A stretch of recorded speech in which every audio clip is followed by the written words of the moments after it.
Bismillahirrahmanirrahim. Assalamualaikum warahmatullahi wabarakatuh. Alhamdulillahilladzi anzala sakinata fi qulubil mu'minin liyazdadu imanan ma'a imanihim. Walillahi junudus samawati wal ardi wa kanallahu aliman hakima. Asyhadu alla ilaha illallah wahdahu la syarikalah wa asyhadu anna Muhammadan abduhu wa rasuluhu la nabiyya ba'dah. Allahumma sholli ala Rasulillah wa ala alihi wa ashabihi wa mawalah wala haula wala quwata illa billah amma ba'du.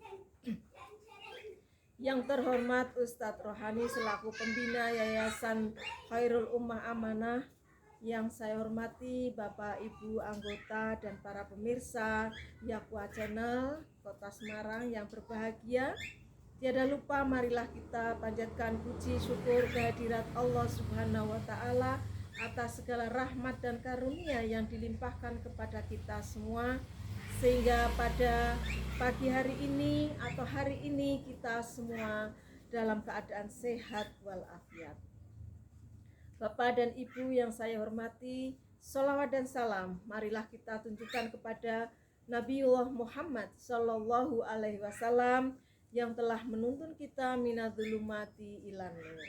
Bapak dan Ibu yang saya hormati, pada kesempatan ini saya akan menyampaikan suatu topik penguatan peran perempuan atau penguatan peran ibu sebagai madrasatul ula.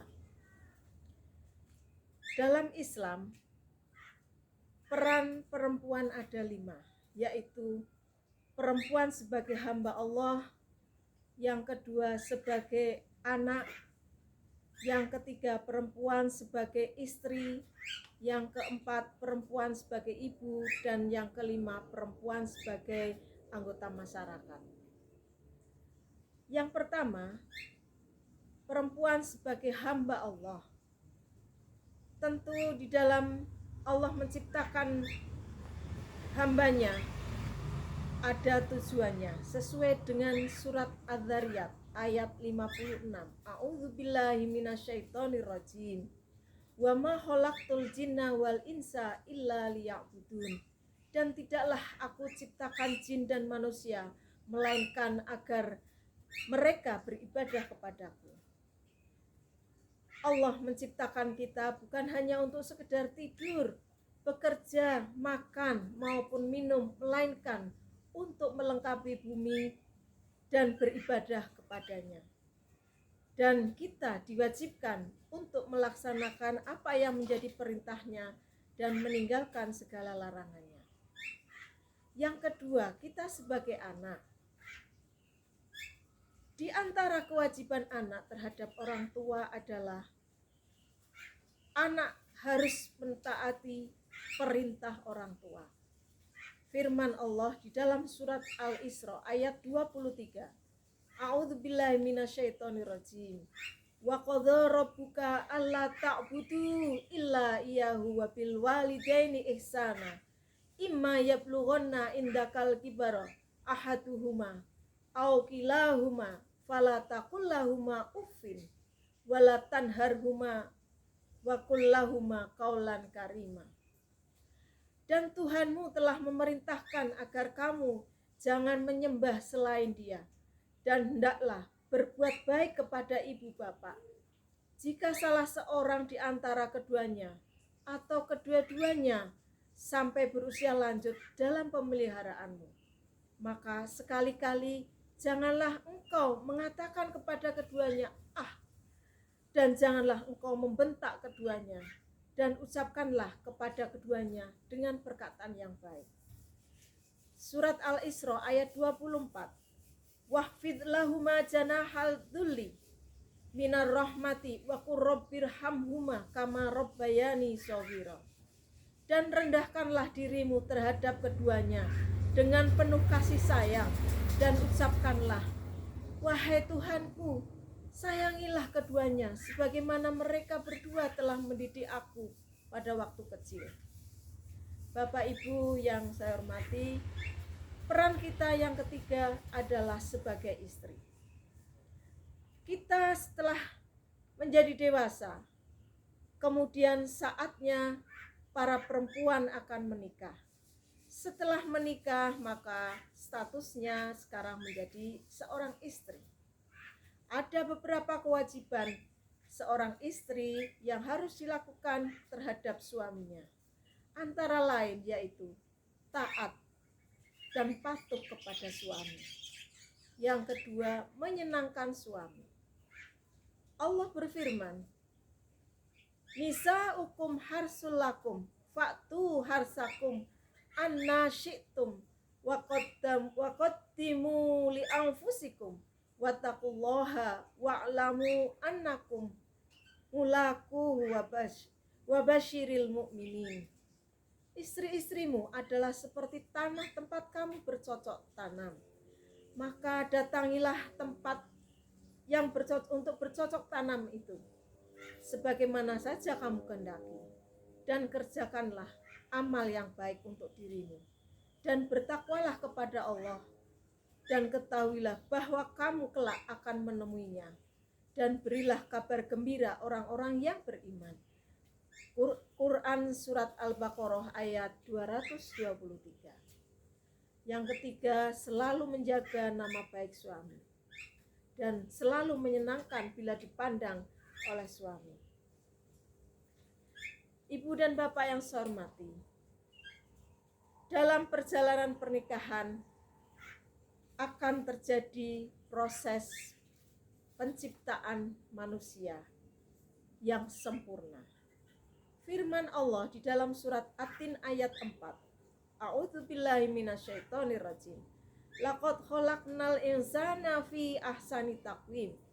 Sungguh kami telah menciptakan manusia dalam bentuk yang sebaik-baiknya. Pada saat terjadinya perkawinan, ada satu kompetisi di antara berjuta-juta sel sperma yang akan membuahi sel telur atau ovum.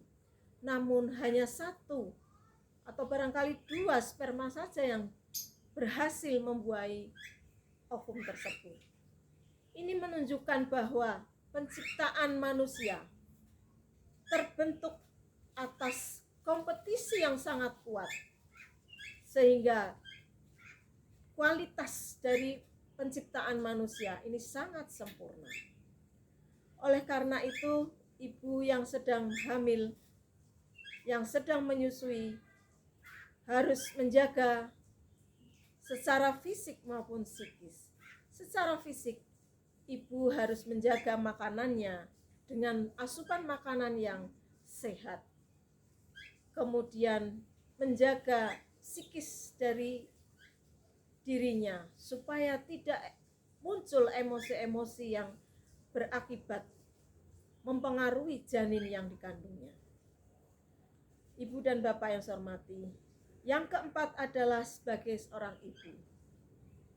Setelah seorang perempuan mengandung, menyusui, dan melahirkan, maka kita sebagai seorang ibu wajib mendidik mereka, membentuk karakter, akhlak, supaya mereka menjadi manusia yang cerdas, berakhlakul karimah.